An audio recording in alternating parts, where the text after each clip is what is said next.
अब आइए दोस्तों, ये क्वेश्चन आपसे कई बार पूछा जाता है, अंडर रूट 447 गुणा 445 प्लस 1। आप इसको इजीली इस टाइप के क्वेश्चन को करने के लिए आप बेसिक में जाइए। आप अंडर रूट में क्या कीजिए, देखिए 443 और 445 के बीच, इनके बीच का एक अंक गायब कर दिया गया है। तो ऐसे ही आप यहां लिखिए 5 गुणा एक अंक आप गायब कर दीजिए, 7 कर दीजिए, 5 7 35 और 1 36। अंडर रूट 36 किसका स्क्वायर होगा, 6 का स्क्वायर होगा 36। तो कहने का मतलब 5 और 7 के बीच कौन सा अंक मिसिंग था, 6 अंक मिसिंग था। तो इसका मतलब जो अंक मिसिंग होता है ये जो है कुल कॉम्बिनेशन है उसी का ये स्क्वायर बनता है। जैसे 7 पन्ना 35 प्लस 1 36, तो 6 का स्क्वायर है 36। ऐसे 4 से 43 गुणा 445 प्लस 1 जो है, इनके बीच जो गायब अंक है 444, ये बनेगा 444, इसका आंसर आएगा। दोस्तों ये यूपी पुलिस कांस्टेबल में क्वेश्चन पूछा गया था। मोहन ने 17वीं पारी में 97 रन बनाए और इस तरह उसका औसत 3 बढ़ गया। 17वीं पारी के बाद उसका औसत ज्ञात कीजिए। तो दोस्तों ये काफी इजी क्वेश्चन, हम ट्रिक बता रहे हैं, आप सारे क्वेश्चन हल कर लेंगे। दोस्तों जो उसने 17वीं पारी में रन बनाए, 17वीं पारी में रनों की संख्या जो होती है वो बराबर होती है। आप देखिए 17वीं पारी से पहले कौन सी पारी होगी, 16वीं पारी, 16 गुणा उसका औसत कितना बढ़ गया 17वीं पारी के बाद, 3 से बढ़ गया, 16 से गुणा 3 कर दीजिए, प्लस हमने मान लिया उसका 17वीं पारी के बाद औसत क्या होगा, x हमने मान लिया। आप देखिए 17वीं पारी में उसने रन कितने बनाए, 97 बनाए। यहां लिख दीजिए 97 बराबर 16 3 48 प्लस ये 17वीं पारी के बाद औसत है x। और 97 में से 48 घटा दीजिए तो x की वैल्यू आ जाएगी 49, जो है 7वीं पारी के बाद उसका औसत होगा 49, मतलब बी ऑप्शन करेक्ट था।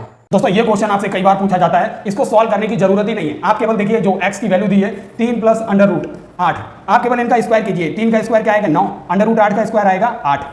इनका अंतर अगर 1 आ रहा है, अगर अंतर 1 आता है तो x प्लस 1/x की वैल्यू जो होती है, जो हमारा अंडर रूट के बाहर वाला टर्म होता है, ये इसी का दोगुना कर दीजिए, आपको वैल्यू मिल जाएगी 3 दूनी 6। ये किसकी वैल्यू है, x प्लस 1/x की। और यहीं पर दोस्तों अगर x माइनस 1/x की वैल्यू अगर पूछी जाए तो आपको क्या करना है, जो अंडर रूट 8 वाला टर्म है इसका दोगुना कर दीजिए, वही आपका आंसर होगा 2 अंडर रूट 8।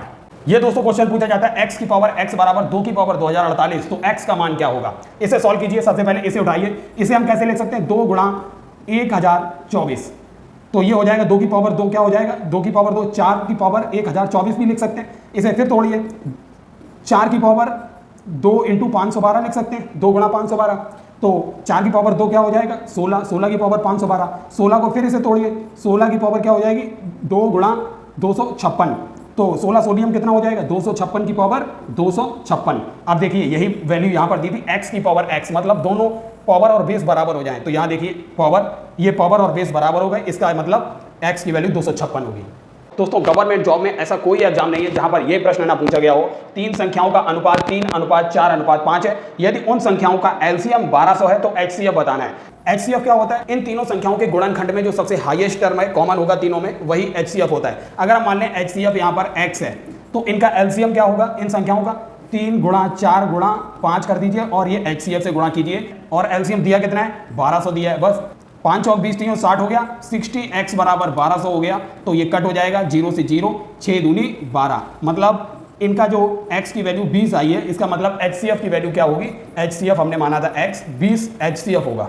दोस्तों ऐसा कोई सा एग्जाम नहीं है जिस एग्जाम के अंदर ये रेशियो का क्वेश्चन ना पूछा गया हो और आप क्या करते हैं, ये पूरा क्वेश्चन सॉल्व करने चले जाते हैं। आपको सॉल्व करना ही नहीं है, केवल ऑप्शन से ही इसका आंसर 5 सेकंड में निकल आएगा। कैसे, a अनुपात b दिया था 5 अनुपात 14, b अनुपात c दिया था 7 अनुपात 3, तो a अनुपात b अनुपात c निकालना है। तो आपको देखिए a अनुपात b तो यहाँ दिया है 5 अनुपात 14, ऑप्शन में देखिए a अनुपात b 5 अनुपात 14 है, पहला ऑप्शन देखिए। अगर हम इसे 7 से डिवाइड कर दें, 7 पन्ना 35, और ये 7 से 7 एकम 7, 7 चौक 28, 5 अनुपात 14, वो देखिए यही दिया था 5 अनुपात 14। अब b अनुपात c कितना दिया है 7 अनुपात 3, तो b ये है, c ये है, अब b अनुपात c देखिए 7 अनुपात 3 आ रहा है, तो आप फिर से 7 से डिवाइड करेंगे तो 14 आएगा, और इसे करेंगे 7 छक्का 42, फिर ये 2 से कट जाएगा, 2 सत्ते 14, 2 तियां 6, 7 अनुपात 3 देखिए यही b अनुपात c था 7 अनुपात 3, इसका मतलब आपका पहला ही ऑप्शन सही था। अब आपको इसमें सॉल्व करने की जरूरत ही नहीं थी। दोस्तों ये क्वेश्चन आपसे कई बार एग्जाम में पूछा जाता है, 16 की पावर 17 का वर्गमूल क्या होगा, तो आप कई बार कंफ्यूज हो जाते हो और ऑप्शन भी बहुत कंफ्यूजिंग रहते हैं।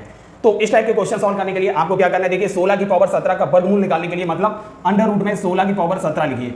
अब देखिए इस 16 को लिख लीजिए, 4 की पावर 2 की पावर हो जाएगी 17, तो हम इसे ऐसे भी लिख सकते हैं 4 की पावर 17 की पावर 2 अंडर रूट में, तब भी तो 17 का गुणा 2 में होगा, 17 दूनी 34, तब देखिए ये स्क्वायर से ये अंडर रूट हटेगा, तो 4 की पावर 17 आंसर आ जाएगा। इसका आंसर होगा 4 की पावर 17, ऑप्शन ए करेक्ट है। दोस्तों ये सरलीकरण से आपसे क्वेश्चन पूछा गया था उत्तर प्रदेश पुलिस कांस्टेबल में। आपको इसमें क्या करना था, 108 भाग 36 गुणा 1/4 प्लस 2/5 गुणा ये 4 3 12 और एक 13/4 हो गया।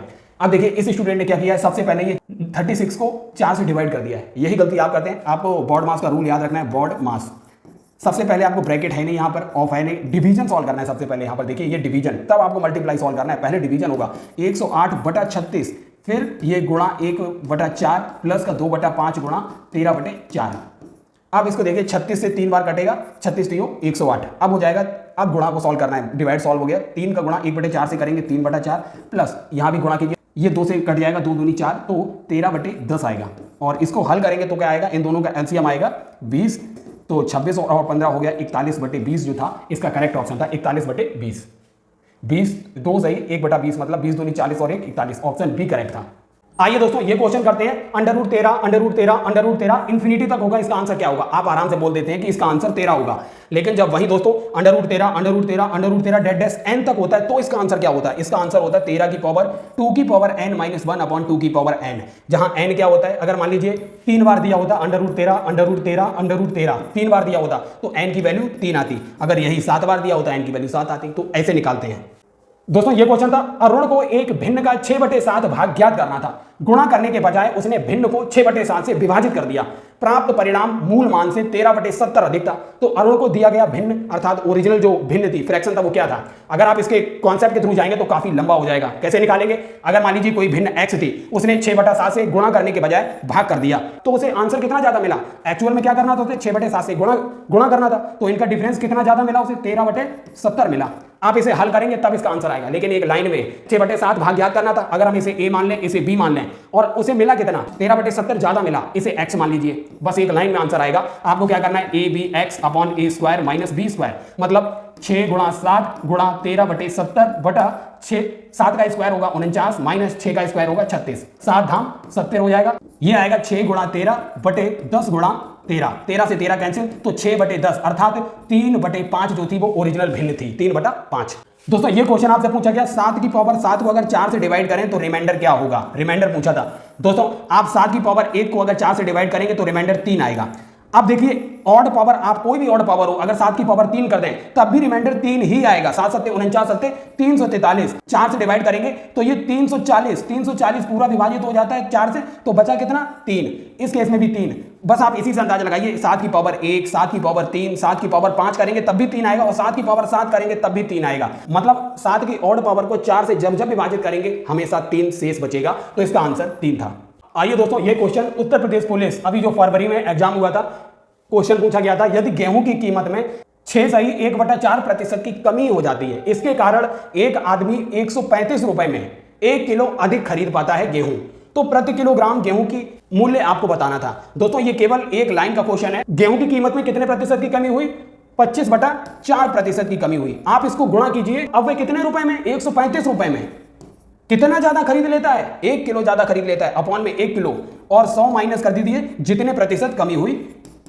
बस आप इसको हल करेंगे, आपको इसका आंसर मिल जाएगा। आइए इसको हल करते हैं। 25/4 गुणा 135/400 में से 25 गया, 375 गुणा 1/4, 4 से गया 4, 25 एकम 25, 25 पंजे 125, और 15 से ये कट जाएगा, 15 निम्मा 135, अर्थात गेहूं के एक्चुअल प्राइस जो था वो 9 रुपए था। अब आइए दोस्तों ये क्वेश्चन देखते हैं। एक छात्र को परीक्षा पास करने के लिए 30% अंक चाहिए हैं। यदि वह 30 अंक प्राप्त करता है और 30 ही अंक से फेल हो जाता है, तो आपको बताना है उसके मैक्सिमम मार्क्स क्या थे उस परीक्षा में। तो आप बताइए, किसी छात्र को पास करने के लिए मैक्सिमम मार्क्स गुणा पासिंग मार्क्स कितना था? 30% पासिंग मार्क्स था, बटे 100 बराबर। अब वह जितने अंक लाया, 30 अंक लाया और 30 अंक से फेल हो गया, तो कुल मिला के यही तो पासिंग मार्क्स हुए। बस इसी को हल करना है आपको। m बराबर 60 गुणा 100/30, तो 30 दूनी हो जाएगा 60, और तो 200 मार्क्स जो थे उस परीक्षा के मैक्सिमम मार्क्स थे 200। दोस्तों दो समान लंबाई की ट्रेन अलग अलग गति से एक खंबे को क्रमशः 5 सेकंड और 6 सेकंड में पार कर लेती हैं। यदि वे ट्रेन समान दिशा में गतिमान हो तो एक दूसरे को कितने समय में पार कर लेंगी? तो एक दूसरे को पार करने में कितना समय लगेगा? t बराबर खंबे को कितने समय में पार कर रही है? पहली ट्रेन 5 सेकंड में पार कर रही है, दूसरी ट्रेन 6 सेकंड में पार कर रही है, और इसका कर दीजिए 2 गुना। आप देखिए, अगर ये दोनों ट्रेनें एक समान दिशा में गतिमान है तो इन टाइम का माइनस हो जाएगा 6 - 5। अगर ये ट्रेनें विपरीत दिशा में गतिमान होती तो ये यहां पर टाइमिंग ऐड हो जाती, लेकिन यहां पर समान दिशा में गतिमान है तो यहां पर टाइमिंग माइनस हो जाएगी। तो दोस्तों 6 पंजे 30 दूनी 60 सेकंड का समय लगेगा, मतलब 1 मिनट लग जाएगा इन ट्रेनों को एक दूसरे को क्रॉस करने में। आइए दोस्तों, ये क्लॉक से आपका कई बार क्वेश्चन पूछा जाता है 4 और 5 बजे के बीच में घड़ी की सुइयां कब एक दूसरे को ओवरलैप करेंगी। मतलब घड़ी की सुइयां एक दूसरे के बीच 0 डिग्री कोण कब बनाएंगे, जब एक दूसरे के ऊपर होंगी, ओवरलैप करेंगे। तो आपको केवल एक फॉर्मूला याद रखना है, 60 × n/11। ये n की वैल्यू वो होगी, जैसे यहाँ पे देखिए 4 और 5 बजे के बीच में पूछा गया है, तो जो छोटी वैल्यू होगी 4, क्योंकि यहाँ पर 4 बज के कुछ मिनट हुआ होगा, तो बस यही n की वैल्यू होगी। n की वैल्यू रख दीजिए 60 × 4/11, 6 चौक 24, 240/11 आएगा, जो कि हो जाएगा 11 दूनी 22 हो जाएगा, बचेगा 2, 20, 11 1 11 9, तो ये हो जाएगा टाइम 4:21 सही 9/11 मिनट। दोस्तों, ये ट्रेन रिलेटेड क्वेश्चन आपसे कई बार पूछा जाता है। 2 स्टेशन है ए और बी, इनके बीच एक ट्रेन जो है जब चलती है तो 2 घंटे में पहुंच जाती है, लेकिन जब ट्रेन की स्पीड 6 किलोमीटर प्रति घंटा से कम कर दी जाती है तो ये ट्रेन ए से लेकर बी तक जाने में 3 घंटे का समय ले लेती है। तो आपको बताना है ए और बी के बीच की दूरी क्या है। तो डिस्टेंस बराबर क्या हो जाएगा, आप देखिए किसकी स्पीड कितनी कम की गई है, 6 किलोमीटर प्रति घंटा, इससे गुणा कीजिए और टाइमिंग देखिए, पहले कितने समय में पहुंच रही थी, 2 घंटे में, अब 3 घंटे में पहुंच रही है, दोनों टाइमिंग का अंतर। लेकिन यहां पर स्पीड देखिए कम की गई है, तो दोनों टाइम को माइनस करना पड़ेगा, 3 - 2 हो जाएगा 1, तो 3 दूनी 6, 6 छक 36 किलोमीटर की दूरी है इन दोनों स्टेशन के बीच। दोस्तों, औसत से 2 प्रकार के क्वेश्चन आपसे पूछे जाते हैं। ये एक टाइप का क्वेश्चन, ये 7, 11, 15, 19 67 तक की संख्याओं का एवरेज फाइंड करना, औसत फाइंड करना है। परिमाणों की संख्या निकालेंगे, फिर इनका योग करेंगे, फिर औसत निकालेंगे, बहुत लंबा समय लगेगा। दोस्तों, आपको क्या करना है, पहले इनका डिफरेंस देखिए, 7 और 11 का डिफरेंस 4, 11 15 का डिफरेंस 4, 15 19 का डिफरेंस 4, ऐसे ही डेड 67 तक। मतलब ये कौन सी श्रेणी हो गई, जिनका सर्वांतर समान है, समांतर श्रेणी हो गई। तो आइए हम इसकी ट्रिक बताएंगे। दूसरा क्वेश्चन है 1 से लेकर 100 तक की सभी सम संख्याओं का औसत क्या होगा। तो इन दोनों की ट्रिक आपको बताते हैं। सबसे पहले अगर श्रेणी समांतर श्रेणी है तो क्या करना है आपको, फर्स्ट नंबर उठाइए, फर्स्ट प्लस लास्ट नंबर उठाइए और उनका कर दीजिए आधा। फर्स्ट नंबर क्या था 7 और लास्ट नंबर 67/2 कर दीजिए, तो ये कितना हो गया 74/2, 37 आपका आंसर है। उसका एवरेज जो होगा 37 होगा। अब देखते हैं 1 से 100 तक की सम संख्याओं का औसत। जो लास्ट सम संख्या है उसको उठाना है, प्लस उसमें 2 कीजिए, उसको भी आधा कर दीजिए। अंतिम सम संख्या क्या है 100 + 2/2, तो ये हो गया 102 का आधा होगा 51 जो होगा उसका औसत आ जाएगा इसका। चक्रवृद्धि ब्याज पर निवेश की गई धनराशि 2 वर्ष में 800 रुपए हो जाती है और 3 वर्ष में 840 रुपए हो जाती है, तो आपको ब्याज की दर ज्ञात करना होता है। दोस्तों, आप समझिए कि अगर यहाँ पर देखिए, अगर कोई दी गई धनराशि n और n+1 समय में, जैसे n समय में 800 हो रही है और n+1 में 840, मतलब यहाँ देखिए n की वैल्यू 2 है और n+1 हो जाएगा 3 वर्ष में। तो इस केस में आपको क्या करना होता है, चक्रवृद्धि ब्याज की दर निकालने के लिए आपको क्या करना है, यहाँ पर देखिए 2 धन दिए हुए हैं 800 और 840, इनका सबसे पहले अंतर निकालना है और डिवाइड करना है n वर्ष में जितना हो जाता है 800 रुपए से, गुणा प्रतिशत में ब्याज दर निकालना है तो 100 से गुणा करना पड़ेगा। तो r बराबर हो जाएगा 40/800 × 100, तो 4 दूनी 800, 20 पंजे 100 हो जाएगा, तो 5% ब्याज की दर आंसर आएगा। दोस्तों, आपसे चक्रवृद्धि ब्याज में 2 प्रकार के प्रश्न पूछे जाते हैं। यदि 2 वर्ष में चक्रवृद्धि ब्याज और साधारण ब्याज का अंतर 5% ब्याज की दर से 5 रुपए हो तो मूलधन क्या होगा। यहाँ 2 वर्ष में दिया होता है। और दूसरा है, यदि 3 वर्ष में चक्रवृद्धि ब्याज और साधारण ब्याज का अंतर 20% ब्याज की दर से 64 रुपए हो तो मूलधन क्या होगा। जो यहाँ पर चक्रवृद्धि ब्याज और साधारण ब्याज का अंतर होता है उसका फॉर्मूला होता है मूलधन गुणा ब्याज दर बटे 100 का स्क्वायर। और वहीं इस केस में जो होता है चक्रवृद्धि ब्याज और साधारण ब्याज का अंतर होता है मूलधन गुणा r/100 का स्क्वायर, r/100 प्लस का 3 और हो जाता है। आप देखिए दोनों का अंतर कितना है, यहाँ पर 5 रुपए है, बराबर मूलधन निकालना है, ब्याज दर जो है 5% है, तो 5 दूनी 10, 20 का स्क्वायर हो जाएगा 400, 400 का इधर गुणा करेंगे तो मूलधन आ जाएगा 4 पंजे 20, 2000 रुपए मूलधन आ जाएगा। पहला ऑप्शन करेक्ट। और इस केस में 64 रुपए अंतर दिया गया है, बराबर मूलधन निकालना है, r/100 ब्याज दर दी हुई है 20%, तो इसको 20/100 का स्क्वायर गुणा 20/100 + 3, तो इसको सॉल्व करने पे आपको मिलेगा 25 × 100 पंजे 500, तो मूलधन इस केस में आपका होगा 500 रुपए।